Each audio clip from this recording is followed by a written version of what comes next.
আপনি জানেন।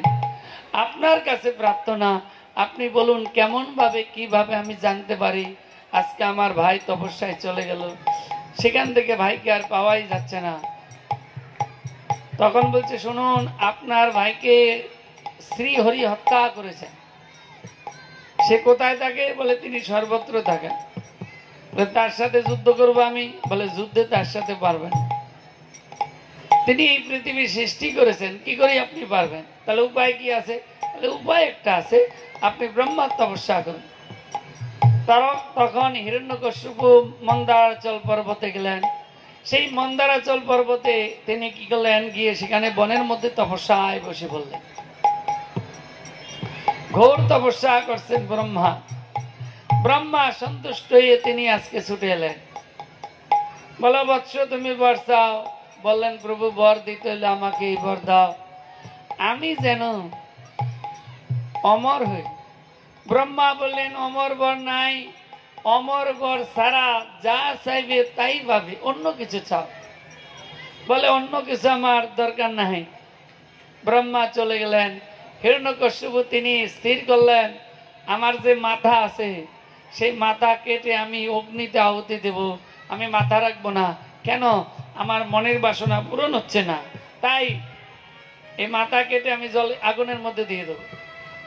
ব্রহ্মা আসলেন, হে বৎস, তোমার মতো তপস্যা ইতিপূর্বে কেউ করে নাই, তাই বলো তুমি অমর ছাড়া অন্য যা চাইবে তাই ভাবে। বলেন ঠাকুর যদি বর দিতে এই বর দাও, সৃষ্টির কোন জীব যেন আমাকে না মারতে পারে। ব্রহ্মা বললেন তথাস্তু। আমাকে দিনও যেন না মারতে পারে, রাত্র যেন না মারতে পারে। ব্রহ্মা বললেন তথাস্তু। আমাকে জলও যেন না মারতে পারে, স্থলও যেন না মারতে পারে। ব্রহ্মা বললেন তথাস্তু। আমাকে ঘরও যেন না মারতে পারে, বাইরেও যেন না মারতে পারে। ব্রহ্মা বললেন তথাস্তু। আমাকে যে অস্ত্র দিয়ে মারবে সেই অস্ত্রটা যেন জ্যান্ত থাকে, দিনে দিনে বাড়ে। ব্রহ্মা বললেন তথাস্তু। মানে যাই বলে সবে তথাস্তু। এখন হিরণ্যকশিপু আজকে মনে মনে ভাবলেন বোকা ব্রহ্মা পেয়ে আমি অমর বর পেয়ে গেলাম। আজকে কি করলেন? এদিকে হিরণ্যকশিপু যখন তপস্যায় গেলেন, হিরণ্যকশিপুর পত্নী কয়াদুর গর্ভ অবস্থায় ছিল। সেই কয়াদু তিনি ছিলেন বিষ্ণুর ভক্ত, ভগবানের আরাধনা করতেন। আজকে ইন্দ্র দেখলেন তার গর্ভে তো অসুর জন্মগ্রহণ করবেন, তাই ইন্দ্র ছুটে এসে আজকে কয়াদুর চুল ধরে তিনি আজকে টানতে টানতে নিয়ে যাচ্ছেন। দেবশ্রীপাদ এসে বললেন আপনি হলেন ইন্দ্র, দেবতার রাজা ইন্দ্র, কিন্তু আপনার এটা শোভা পায় না। এই অবলা নারীকে আপনি যেভাবে টানতে টানতে নিয়ে যাচ্ছেন, এর জন্য আমি দুঃখিত। আপনাদেরকে সবাই মানুষ পূজা করে, মর্তদামের মানুষ বলে। শুনুন, এর গর্ভে যিনি আছেন ইনি তো অসুর। বলে না, ইনি পরম ভক্ত, ইনি জগৎকে উদ্ধার করবে, ইনি আপনাদেরকে উদ্ধার করবেন। দেবশ্রীপাদের কথা শুনে তখন কি করলেন? ইন্দ্র আজ কয়াদুকে ছেড়ে দিলেন আর দেবশ্রীপাদের কাছে প্রার্থনা করলেন, হে ঠাকুর আপনার কাছে নিবেদন, আপনি যাতে ভালো হয় তা করুন। ইন্দ্র বলেছে। তখন দেবশ্রীপাদ তাকে এই ভাগবত শ্রবণ করাইছেন। মন প্রাণ দিয়ে কয়াদু ভাগবত শ্রবণ করছেন, আর প্রহ্লাদ মাতৃগর্ভে বসে বসে এই ভাগবত শ্রবণ করছেন। এই মাতৃগর্ভে তিনি ভাগবত শ্রবণ করতে করতে ভগবানের কাছে প্রার্থনা করছেন, হে প্রভু, আমার ইচ্ছা একবার আমি তোমাকে দর্শন করব, তুমি আমাকে মাতৃগর্ভে দর্শন দাও। সেই দিন প্রহ্লাদের মনের বাসনা ভগবান পূরণ করেছেন। এবার ভগবানকে দর্শন করে প্রহ্লাদের আনন্দের আর সীমা নাই। প্রহ্লাদ এখন আনন্দে আজ ভগবানের নাম গুণগান কীর্তন করছেন। এদিকে হিরণ্যকশিপু বর পেয়ে তিনি গৃহে এলেন। আসার পর এখন এই মতো অবস্থায় প্রহ্লাদের জন্ম হলো। কিন্তু প্রহ্লাদ আস্তে আস্তে বড় হচ্ছে। প্রহ্লাদ সবসময় চুপচাপ থাকে আর উপরের দিকে তাকিয়ে থাকে। কারণ প্রহ্লাদের মনের মতো লোককে আর পাচ্ছেন না। যিনি মাতৃগর্ভে দর্শন করছেন তার আর দেখা নাই। তাই প্রহ্লাদ সর্বদাই জোরহাত করি কখনো উপর দিকে নিবেদন করেন, প্রার্থনা করেন, কখনো হাসে, কখনো কাঁদে। হিরণ্যকশিপু দেখে চিন্তায় পড়ে গেল, বাচ্চা ছেলে এরকম করে কেন? হিরণ্যকশিপুর গুরুদেব হল শুক্রাচার্য। শুক্রাচার্যের দুই পুত্র ষণ্ড আর অমর্ক, তাদেরকে ডাকলেন। ডেকে বলছে, শোনো, আমার এই যে 4 পুত্র আছে, লাত, প্রহ্লাদ, সংলাদ, লাত, উল্লাদ, প্রহ্লাদ আর হইল সংলাদ, এই 4 জন আছে। তার মধ্যে ছোট পুত্রের নাম হইল প্রহ্লাদ। এই 3 পুত্র ঠিক আছে, যা বলি সেটাই করে, কিন্তু আমার এই ছোট পুত্র না, সবসময় উপরের দিকে তাকায় থাকে, চোখ বন্ধ করে জোরহাত করে কি প্রার্থনা করে। তাই এই পুত্র যেন আমার শত্রুর নাম না করে, আপনাদের কাছে আমার এটা করে জোরে নিবেদন। 2 গুরু ভাই তারা আজকে অভয় দিলেন, দেখুন আমরা যথা সম্ভব চেষ্টা করব। এখন অসুরদের শিক্ষা হইল মারো আর কাটো, আর কিছু না। অসুরদের শিক্ষা কি? মারো কাটো। আজকে সেই শিক্ষা দিচ্ছেন। প্রহ্লাদ ভালো মন্দ কিছুই আজকে বলছেন না, সেই শিক্ষা গ্রহণ করছেন না। তিনি আনমনা ভাবে তিনি উদাস হয়ে আছেন। আনমনা মানে কিছু একটা পাওয়া বাকি আছে, সেটা আমি কবে পাব। এখন কিছুদিন পর হিরণ্যকশিপু তখন ডাকলেন তার ছোট পুত্রকে, প্রহ্লাদ শোনো, এই জগতের মধ্যে শ্রেষ্ঠ কে আর সাধু কে, আমি তোমার কাছে জানতে চাই। প্রহ্লাদ উত্তর বললেন, শুনুন পিতা, আত্মজ্ঞান অন্ধকূপে ঘরবাড়ি ছাড়ি বনে গিয়ে যেবা বজে একমাত্র শ্রীহরি, জগতের মধ্যে তারে আমি সাধু মানি, আর সব অসাধু এই আমি জানি। যিনি ইন্দ্রিয় তৃপ্তি পরিত্যাগ করে বনে গিয়ে এক মনে এক চিত্তে ভগবানের আরাধনা করেন, তিনি হলো সাধু। আর ভগবানের নাম যিনি ভিতরে ধারণ করেছেন, চলার পথের সাথী তুমি যে আমারই অকুলের কান্ডারি, ওহে শ্রী গৌর হরি। যিনি গৌর হরিকে বললেন, হে গৌর হরি, তুমি আমার চলার পথের সাথী হও, বান্ধব হও, আমি যেন তোমাকে সর্বদাই ডাকতে পারি। এই প্রার্থনা যখনই করবেন তখনই মায়াটা চলে যাবে। তাই আজকে প্রহ্লাদ তিনি বলছেন, হে পিতা, যিনি এই সংসারের বাসনা পরিত্যাগ করে ইন্দ্রিয় তৃপ্তি পরিত্যাগ করে বনে গিয়ে একমাত্র শ্রীহরির আরাধনায় থাকেন, তিনি হলো সাধু। আর যার আরাধনা করেন তিনি হলো ভগবান, তিনি হলো শ্রেষ্ঠ। হিরণ্যকশিপু এই কথা শুনে তিনি জ্বলে পড়ে উঠলেন, বললেন, প্রহ্লাদ, তুমি এই নাম পরিত্যাগ করতে হবে, এটা আমার শত্রুর নাম। আমার ভাইকে অন্যায়ভাবে আমার শত্রু হত্যা করেছেন। তখন এই ডাকলেন, কাকে ডাকলো? 2 জন তার গুরু ভাইকে। দেখো, তোমাদেরকে বিশ্বাস করি, আমার এই পুত্র আজকে এইভাবে আমার শত্রুর নাম করছে, আমি কিন্তু সহ্য করতে পারছি না। আজকে প্রহ্লাদকে ডাকলেন, প্রহ্লাদ তুমি বলো এই নাম কোথায় পেলে? প্রহ্লাদ কহিল, গুরুদেব শুনুন আমার বচন, মাতৃগর্ভে আমি দেবশ্রীপাদের মুখে আমি এই নাম করেছি শ্রবণ, সেই হতে শ্রীহরিকে হৃদয়ে করেছি ধারণ, তাই দিবানিশি ওই নাম আমি করিব স্মরণ। তাই আজকে প্রহ্লাদ বললেন, আমি মাতৃগর্ভে বসে আমার শ্রী গুরুদেবের কাছে, আমি দেবশ্রীপাদের কাছে এই আমি ভাগবত শ্রবণ করেছি, আমি এই হরির নাম পেয়েছি। আর এই হরিকে ছেড়ে হরিকে বলে আমি থাকতে পারবো না। গুরুদেব বেত্রাঘাত করতে শুরু করলেন। প্রহ্লাদ আজকে বললেন, কোনো দোষ নাই করি চরণে তোমার, বিনা দোষে তুমি আমায় করহ প্রহার। আমি কোনো দোষ করি নাই, আমাকে আজকে আঘাত করছো কেন? বললেন এই নাম ছাড়তে হবে। প্রহ্লাদ তখন বলেছিল, খণ্ড খণ্ড হয় যদি দেহ মন প্রাণ, তথাপি না ছাড়িব বদনে মধুর হরির নাম। আমি এই দেহকে খণ্ড খণ্ড করে দেব। রাজা বলছেন, আমি তোমাকে টুকরো টুকরো করে দেব, আমি তোমাকে শাস্তি দেব, আমি তোমাকে মৃত্যুদণ্ড দেব। আর প্রহ্লাদ বলছে, খণ্ড খণ্ড হয় যদি দেহ মন প্রাণ, তথাপি না ছাড়িব বদনে মধুর হরির নাম। মহারাজ, আমি এই নাম ছাড়তে পারবো না।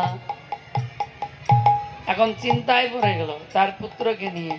আমার পুত্রকে কি করে আমি বিনাশ করব? কে পারবে এই পুত্রকে নিধন করতে?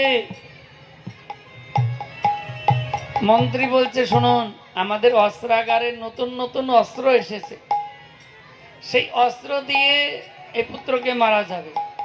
শুনিয়া অস্ত্র আঘাত করিল, আঘাত করা মাত্রই অস্ত্র ভেঙ্গে ভেঙ্গে টুকরো টুকরো হলো।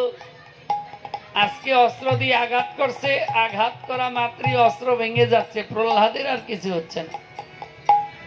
হিরণ্যকশিপু চিন্তায় পড়ে গেল। মন্ত্রী বলছে, কোনো চিন্তা করবেন না, যে পাগলা হাতি আছে না, ওই পাগলা হাতির সামনে ফেলে দিবেন, হাতি সুর দিয়ে এক আচার দিয়ে আপনার পুত্রকে মেরে ফেলবে। মন্ত্রীর কথা মতো ওই হাতির সামনে ফেলে দিল, আর হাতি সুরে করে নিয়ে প্রহ্লাদকে নৃত্য করতে শুরু করলেন। পাগলা হাতি। এই কথা শুনে এখন সবার ভয় হলো, সে কি পাগলা হাতি প্রহ্লাদকে নিয়ে নৃত্য করছে, তাহলে তার তো কোনো উপায় নেই। হিরণ্যকশিপু আজকে ভীষণ চিন্তায় পড়ে গেল, কি করা যায়। মন্ত্রী বললেন, শুনুন, সুমরো হতে তাকে ফেলাইয়া দিবি, মাটিতে পড়িয়ে মাথার খুলি ছিন্ন বিচ্ছিন্ন হইবে। পর্বত থেকে ফেলে দিবে মাটিতে, এই মাথার খুলি খণ্ড খণ্ড হয়ে যাবে, এইবার মৃত্যু হবে। প্রহ্লাদকে ফেলে দিল পর্বত থেকে। প্রহ্লাদকে যখন ফেলে দিল, শুনিয়া প্রহ্লাদকে ফেলিল, তখনে মা বসুমতী প্রহ্লাদকে নিয়ে নিল কোলে। মা বসুমতী আজকে প্রহ্লাদকে কোলে নিলেন। বললো, সে কি, পাহাড় থেকে প্রহ্লাদকে ফেলে দেওয়া হয়েছে, তবু তো আর মৃত্যু হচ্ছে না। মন্ত্রী বলছে, এইবার কোনো আপনি চিন্তা করবেন না, এই প্রহ্লাদকে তপ্ত তলের মধ্যে ফেলে দিতে হবে। মানে 1 মাস তেল গরম করতে হবে, আগুনের জাল দিতে হবে, তেল ফুটবে, আর সেই তেলের মধ্যে প্রহ্লাদকে ফেলে দিতে হবে। প্রহ্লাদকে তেলের মধ্যে ফেলে দিলেন। প্রহ্লাদ কি করছেন, ওই তেলের মধ্যে পরে তিনি ঘুরছে। দৈত্যভাবে প্রহ্লাদ ছটফট করি মরে। প্রহ্লাদ কিন্তু বালকের মতো নিত্য ক্রিয়া করে। বাচ্চারা যেমনি জলের মধ্যে খেলা করেন, আজকে প্রহ্লাদ সেই গরম তেলের মধ্যে যখনই পড়লো, তেল ঠান্ডা হয়ে গেল, আর ওর মধ্যে খেলছে। সবাই বলছে, সে কি, প্রহ্লাদের কি মৃত্যু হবে না? দৈত্যরা বললেন। মন্ত্রী বলে, হবে। কি? শুনুন, বাচ্চা ছেলে তো, ওই অন্নের উপর বিষ দিবেন, আর অন্নটা ভোগ সাজাবে একটা। প্রহ্লাদ নারায়ণের উপাসনা করে, তাই নারায়ণের ভোগ সাজিয়ে ওর মধ্যে বিষ দিয়ে, অন্নের মধ্যে বিষ দিয়ে, আর প্রহ্লাদকে একটা ঘরের মধ্যে রেখে বাইরে শিকল দিয়ে দিতে হবে 1 মাস। কথা মতো কয়াদুকে আদেশ করলেন, হে কয়াদু, তুমি অন্নের মধ্যে বিষ দিয়ে তারপরে ভালো করে ভোগ সাজাবে, আর তোমার ওই পুত্রকে ভিতরে দিবে। ওই বিষ সমেত পুত্র 1 মাস থাকবে, 1 দিনের অন্ন রেখে দিবে ঘরের মধ্যে, আর 1 মাস সেই গৃহের মধ্যে থাকবে, বাইরে তুমি শিকল দিয়ে দিবে। আজকে রানীমা কথা মতো প্রহ্লাদকে কি করলেন, ঘরের মধ্যে রেখে দিয়ে এইবার ওই ভোগের থালাটা দিলেন, উপরে বিষ। প্রহ্লাদ দেখে তিনি চিন্তায় পড়ে গেলেন, হে গোবিন্দ, তুমি কি পরীক্ষা নিচ্ছ? আজকে আমি যা কিছু গ্রহণ করি তোমাকে নিবেদন করি, আমি গ্রহণ করি, কিন্তু আজকে কেমন ভাবে আমি নিবেদন করব?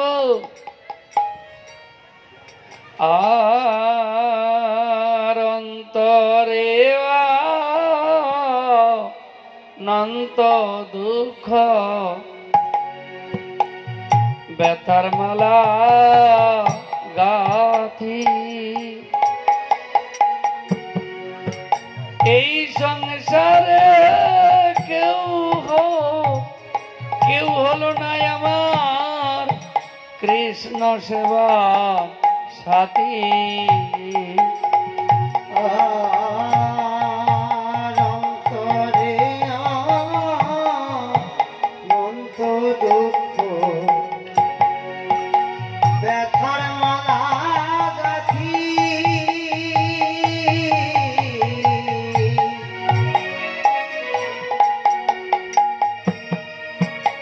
এই সংসারে কেউ হলো না কৃষ্ণ সেবার সাথী। হে গোবিন্দ, আমি এই সংসারে কোনো অপরাধ করি নাই, আমি শুধু তোমার নাম করেছি। আজকে এই সংসারে আমার মা বাবা ভাই বন্ধু খেলার সাথী আত্মীয় স্বজন অনেক আছে, কিন্তু আমার সাথী তো কেউ হয় নাই। আমি তো কোনো অন্যায় করিনি, আমি শুধু তোমার নাম করেছি। তাই আজকে আমার গর্ভধারিণী মা, জগতে এরকম এখনো শোনা যায়নি যে পুত্রকে অন্যের মধ্যে বিষ দিয়ে মারতে চেয়েছে, কিন্তু আমার তো পেটে খুব খিদা পেয়েছে। তাই আমি এখন কি করব? আমি নিবেদন না করি তো কোনো কিছু গ্রহণ করি না। আর অন্তরে অনন্ত দুঃখ ব্যথার মালা গাথি,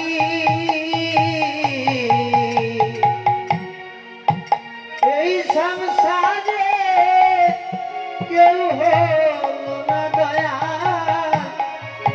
কৃষ্ণ সেবার সাথী। ওই আমি ব্যথার মালা পক্ষে নিয়ে বেড়াই কাঁদি কাঁদিয়া রে, হারি কত কার পরে জ্বালা জ্বালা সইয়া রে।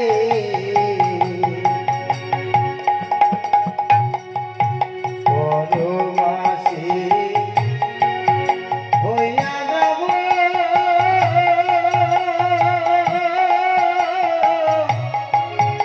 রবয়ার কত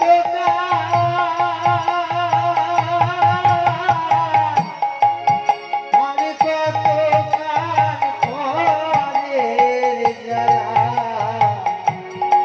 জ্বালা সইয়া রে।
যুগ জুড়াবো তোমার পরশ পাইয়া রে আর কত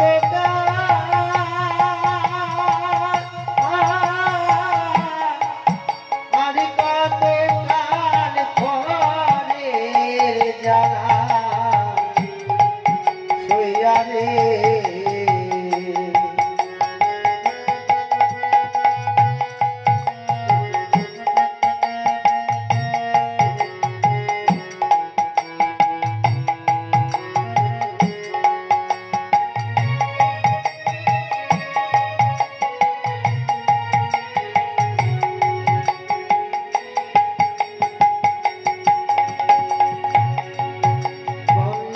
তীর্থ যেমন কাঁদে হারাইয়া সাথী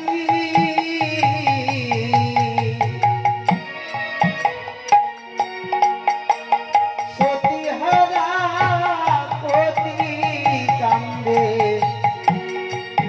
শ্যাম সারা সখী বন্য তীর্থ আরে বন্য বিখ্যাতি যেমন কাঁদে হারাইয়া সাথী সতী হারা পতি কান্দে শ্যাম সারা সখী হে গোবিন্দ, বন্য বিখ্যাতি যেমন কাঁদে হারাইয়া পাখি, সতীহারা পতিহারা সতী কাঁদে চন্দ্রহারা রাতি। আমি আর কতকাল থাকবো একা তোমায় হারা হইয়া রে। হে প্রভু, আজকে মাতৃগর্ভে তুমি কৃপা করে আমাকে দর্শন দিয়েছো। আজকে তোমার কৃপায় আমি এই মর্তধামে এলাম। আমি কি করেছি? শুধু তোমার নাম করছি, আমি তোমাকে বলতে পারছি না। কিন্তু আজকে পিতা মাতা এবং আত্মীয় স্বজন রাজপ্রাসাদে যারা আছে প্রত্যেকে কিন্তু আমার বিরুদ্ধে। তাই আমি তোমার কাছে একটাই প্রার্থনা করি যে তোমায় হারা আমি কদিন থাকবো, তুমি যখনই আমার সামনে আসবে আমার সকল দুঃখ দূর হয়ে যাবে। আজকে আমি 20টি করে নিবেদন করব। আমি নিবেদন ছাড়া কোনো কিছু তো গ্রহণ করি না। তাই আজকে বলে না বন্য বিখ্যাতি যেমন কাঁদে হারাইয়া পাখি, সতী হারা পতি কান্দে শ্যাম সারা সখী ওই আমি আর কত কাল থাকবো একা তোমায় হারা হইয়া রে রব আর কত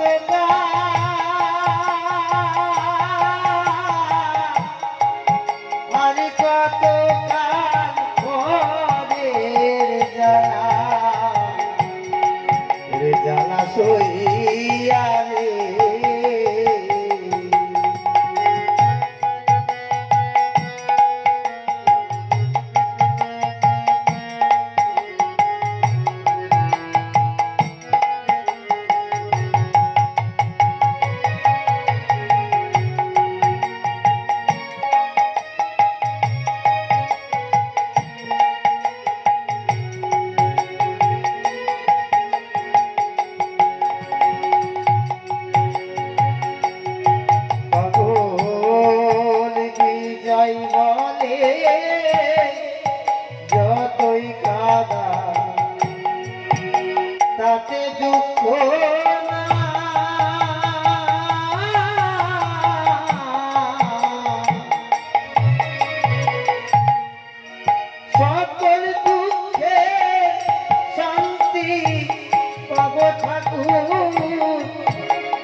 আজকে প্রহ্লাদ বলছে ঠাকুর হয়তো আমার কোন কর্ম ফল কোন জন্মের খারাপ ছিল, তাই আজকে আমার কপালে আজকে দুর্দিন।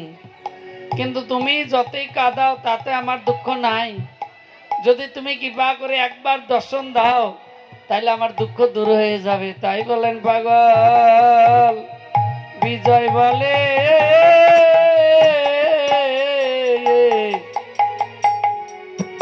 বিজয় বলে যতই কাঁদাও তাতে দুঃখ না।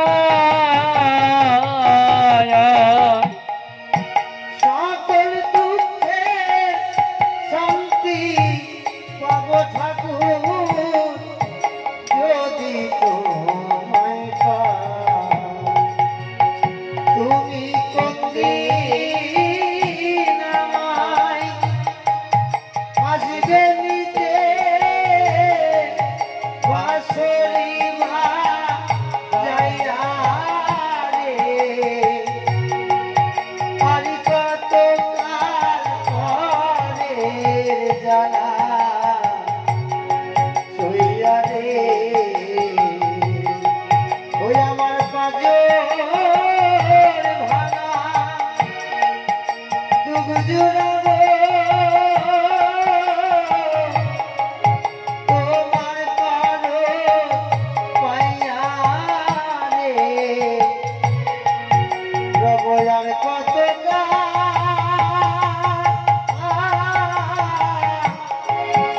আর কত কাল পরে জ্বালা ওরে জ্বালা সইয়া রে। আজকে প্রহ্লাদ প্রার্থনা করলো ঠাকুর তুমি কৃপা করে আসো, এসে আমাকে বলো আমি বিষ কি করে নিবেদন করব। এটা তোমার চরণে প্রার্থনা। তোমায় হারা হয়ে আমি আর কতদিন এই জগতে থাকবো। আমার কপালে যত দুঃখ আসছে, যত বিপদ, আজকে যত ঝামেলা, সকল দুঃখে শান্তি পাবো যদি আমি তোমার একবার আমি দর্শন পাই। প্রহ্লাদ নিবেদন করলো আর ভগবান তিনি গীতায় বললেন যে যা আশা করে আমি তা পূর্ণ করি। যে যতাংমাং প্রবর্তন্তে তাং স্ততিব ভজমহম। আজকে প্রহ্লাদ তিনি কি করলেন? তিনি আজকে প্রহ্লাদের নিবেদন ভগবান শ্রীকৃষ্ণ আসলেন। আজকে ভগবানকে দর্শন করে বললেন প্রভু গো তুমি বলো কেমন ভাবে কিভাবে আমি বিষ নিবেদন করব। তখন ভগবান বললেন শোনো প্রহ্লাদ, ভক্ত যদি বিষ নিবেদন করে, নিবেদন করা মাত্রই অমৃত হয় পরে। আমার ভক্ত যদি বিষ নিবেদন করে সেটা অমৃত হয়, আর অভক্ত যদি অমৃত নিবেদন করে সেই অমৃত পরে বিষ হয় পরে। অভক্ত যদি অমৃত নিবেদন করে সেটা বিষ হয়। শোনো প্রহ্লাদ তুমি নিবেদন করো। প্রহ্লাদ নিবেদন করলো আর ভগবান গ্রহণ করলেন। আর সেই প্রসাদ প্রহ্লাদ পেয়ে আনন্দে আত্মহারা হলেন। আজকে প্রহ্লাদকে যখন দরজা খুলে দেখলেন প্রহ্লাদ, একদিনের অন্য অনেক দিন হয়ে গেল। প্রহ্লাদ তো তিনি আরো দেখতে সুন্দর হলো, আরো মনে হয় যে হৃষ্টপুষ্ট হয়ে প্রহ্লাদ তিনি আজকে মুখে হাসি আনন্দে আত্মহারা। হিরণ্যকশ্যপ শুনে চিন্তায় পড়ে গেলেন। আজকে হিরণ্যকশ্যপ প্রহ্লাদকে বললেন প্রহ্লাদ তুমি এত শক্তি পাও কোথায়? আজকে আমার ভয়ে এই পৃথিবী কাঁপছে, স্বর্গ মত পাতাল আজকে আমার ভয়ে কাঁপছে, কিন্তু তোমার ভয় নাই কেন? আজকে আমি স্বর্গ মত পাতাল জয়ী। দেবতা অসুর সবাই আজকে আমার কাছে সবসময় করজোরে নিবেদন করছে প্রহ্লাদ, আর তোমায় এই শক্তি কোথায় পাবে, কে দিল? তখন বললেন হে পিতা আপনি বলছেন স্বর্গমত পাতাল আপনি জয়ী, কিন্তু আপনার ইন্দ্রিয়কে তো আপনি জয় করতে পারেন নাই। তার জন্য কি হচ্ছে দিবানিশি আপনি অশান্তিতে ভুগছেন। এই জগতে যারা ইন্দ্রিয়কে জয়ী করেছেন, যারা ইন্দ্রিয়কে সংযত করেছেন, তাদের কথা মতো ইন্দ্রিয় চলে। কিন্তু আপনি কি করছেন? আপনাকে যদি কেউ প্রণাম করে আপনি আনন্দে আত্মহারা হয়ে যাচ্ছেন। আপনাকে কেউ যদি ভালো বলে আপনার ভিতর থেকে একটা হাসি আসে। আপনার বিরুদ্ধে যদি কেউ কথা বলে আপনার রাগ আসে। তাই হে পিতা, আপনি গোবিন্দের আরাধনা করুন। যেই বলল গোবিন্দের আরাধনা করুন, অমনি আজকে প্রহ্লাদ বললেন, শোনো প্রহ্লাদ, এই যে তুমি যার আরাধনা করছো, যার বলে বলিবান, যার শক্তিতে শক্তিমান, বলো তিনি কোথায় আছেন, তিনি কোথায় থাকেন? প্রহ্লাদ বলল, দেখুন পিতা, আমার সেই আরাধ্য দেবতা সর্বস্থানে সর্বগটে সর্ব অবস্থায় বিরাজমান। যদি সর্বস্থানে সর্বগটে বিরাজমান হন, তাহলে এই যে স্তম্ভ, এই স্তম্ভের মধ্যে আছে মানে খাম্বা, বলে হ্যাঁ আছেন। সঙ্গে সঙ্গে সেখানে আঘাত করলো। সেখানে যেই আঘাত করলো, অমনি সেই স্তম্ভের মধ্যে হিরণ্যকশ্যপু তিনি বেরিয়ে নরসিংহ মূর্তি ধারণ করে ভগবান